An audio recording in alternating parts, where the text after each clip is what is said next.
Franklin D Roosevelt ने कहा था, वनों को नष्ट करना यानी खुद को खत्म करना है। वे हमारी पृथ्वी के फेफड़े हैं जो हवा को शुद्ध करते हैं।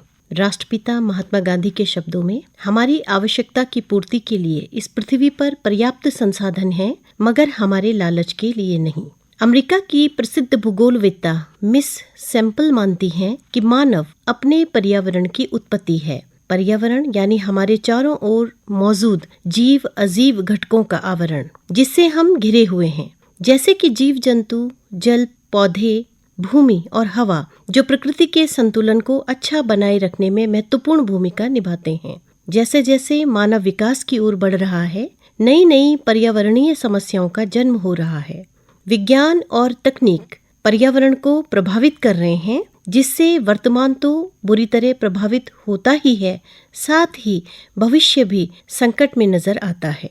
पर्यावरण संरक्षण और परिवर्धन का विचार भारतीय जीवन दर्शन में रचा बसा है। पूजन पद्धति में पीपल एवं वट वृक्ष से लेकर नीम, आंवला, केला जैसे पेड़ पौधों की महत्वता प्राचीन समय से ही स्थापित रही है। प्रकृति एवं पुरुष के संयोग से सृष्टि का उत्पन्न होना एवं प्रकृति में देवत्व का दर्शन करने का भारतीय विचार इसी बात की ओर इंगित करता है कि वृक्ष जीवन का आधार हैं। प्रकृति को संतुलित करने के लिए मनुष्य द्वारा कोई हस्तक्षेप नहीं किया जा सकता है। वह स्वयं को संतुलित करती है। मनुष्य को इसमें अवरोध नहीं करना चाहिए। जल, पेड़, पौधे, अंतरिक्ष, वन, वृक्ष से भरे हुए पर्वत, इनके द्वारा प्रदूषण की जांच अपने आप कर ली जाती है, चाहे फिर वो मानव के लिए खतरनाक ही क्यों न हो। इस बात का उल्लेख ऋग्वेद में पाया जाता है। आप औषधि रूप नु अस्तु द्योवर्णा गिरियो वृक्षकेशः। ऋग्वेदानुसार सूर्य अंतरिक्ष के प्रदूषण को, वायु मध्य क्षेत्र में होने वाले प्रदूषण को, अग्नि पृथ्वी पर होने वाले प्रदूषण को नष्ट करती है। पर्यावरण संरक्षण एक प्राचीन विचार है। विश्व की समस्त मानव संस्कृतियां अपने अपने तरीकों से पर्यावरण के प्रति संवेदना रखती हैं। भारतीय दर्शन की मान्यता है कि प्रकृति एवं मनुष्य दोनों ही तब सुरक्षित हैं जब ब्रह्मांड सुरक्षित है।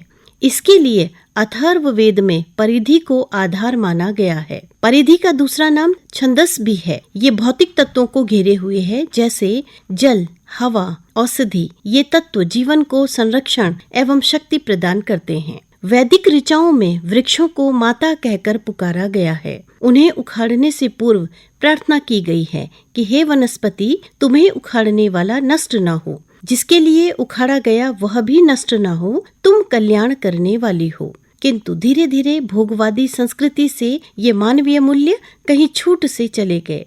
जून 2024 की ये असहनीय गर्मी जो भारत सहित समूची दुनिया ने महसूस की, इसी का परिणाम है। रिपोर्ट के अनुसार 16 से 24 जून के बीच जलवायु परिवर्तन के कारण सामान्य से 3 गुना अधिक गर्मी पड़ी। ये मानव के लिए शुभ संकेत नहीं है। अध्ययनकर्ता एंड्रयू पर्शिंग ने गर्मी के दौरान चलने वाली लू को अप्राकृतिक आपदा बताया। ये भीषण गर्मी एक सदी से भी अधिक समय से कोयला, तेल और प्राकृतिक गैस जलाने का नतीजा है। वैश्विक स्तर पर जो गर्मी का रिकॉर्ड रहा वो कुछ इस प्रकार रहा। यूरोप में 15.2 करोड़ लोग प्रभावित हुए। अमेरिका में 16.5 लोग प्रभावित हुए। बांग्लादेश में 17.1 करोड़ लोग प्रभावित हुए। ब्राजील में 17 करोड़ 6 लोग प्रभावित हुए। नाइजीरिया में लगभग 20 करोड़ लोग प्रभावित हुए। इंडोनेशिया में 23 करोड़, चीन में 57 करोड़ और भारत में 61 करोड़। जाहिर है सबसे ज्यादा जनसंख्या हमारे देश की है, तो सबसे ज्यादा लोग भी यहीं प्रभावित हुए हैं। कहा जा सकता है कि हमारा परिवेश प्रकृति और मानव की देन है। यदि पर्यावरण संरक्षण के लिए अभी सोचना शुरू नहीं किया तो आने वाला समय और भी डरावना हो सकता है। सभी ने महसूस किया कि कोई भी एसी या कूलर कोई भी असर नहीं कर रहा था तपन में। ऐसा नहीं है कि पर्यावरण की चिंता वैश्विक समुदाय को नहीं है। अनेक विश्व स्तरीय सम्मेलन इसके लिए समय समय पर आयोजित किए जाते रहे हैं। 1972 में स्टॉकहोम मानवीय पर्यावरण पर संयुक्त राष्ट्र सम्मेलन के हस्ताक्षरकर्ता राष्ट्रों में से भारत भी एक था और इस संकल्प का सहभागी था कि मानवीय पर्यावरण का संरक्षण और सुधार सब राष्ट्रों का पवित्र कर्तव्य है। भारत का ये संकल्प चतुर्थ पंचवर्षीय योजना में पहली बार परिलक्षित हुआ। कि हमारी पीढ़ी का कर्तव्य है कि वो भूमि, जल, आकाश और वन्य जीवन की उत्पादक क्षमता को इस प्रकार संभाल कर उपयोग करे ताकि आने वाली पीढ़ियों को स्वस्थ पर्यावरण की रचना का अवसर मिले।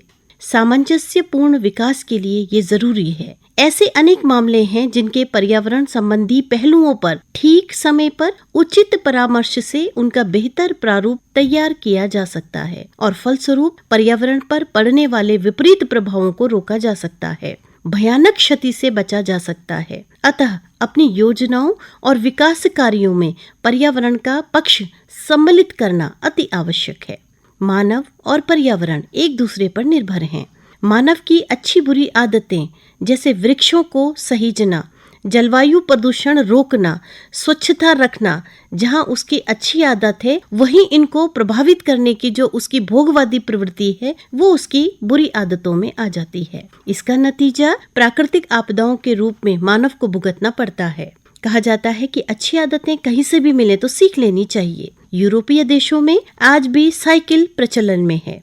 कोरोना महामारी ने लोगों को प्राकृतिक संसाधनों को सहेज कर रखने की सीख दी है, शारीरिक मजबूती को रखना सिखाया है। आज भी हरे पेड़ों के जंगलों के स्थान पर जो कंक्रीट के जंगल तैयार हो रहे हैं, ये मानव के लिए अच्छा प्रदर्शन नहीं रहेगा भविष्य में पर्यावरण के क्षेत्र में।